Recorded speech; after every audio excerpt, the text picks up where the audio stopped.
So I already did the cold, so I'm just going to show you how to do the hot. So I've got the supply valves off. I got a pair of needle nose here. We're going to pull this screen out.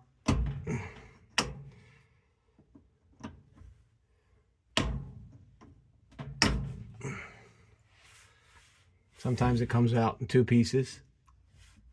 Okay. And so that's supposed to just sit in there like that. And then there's this thing in here.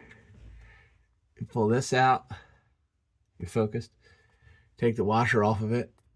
It just pulls off.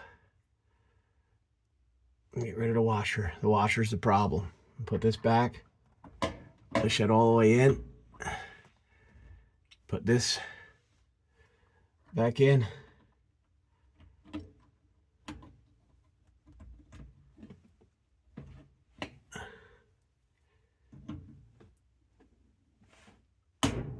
That's it.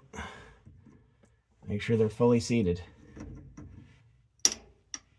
Now your washer is going to fill real fast.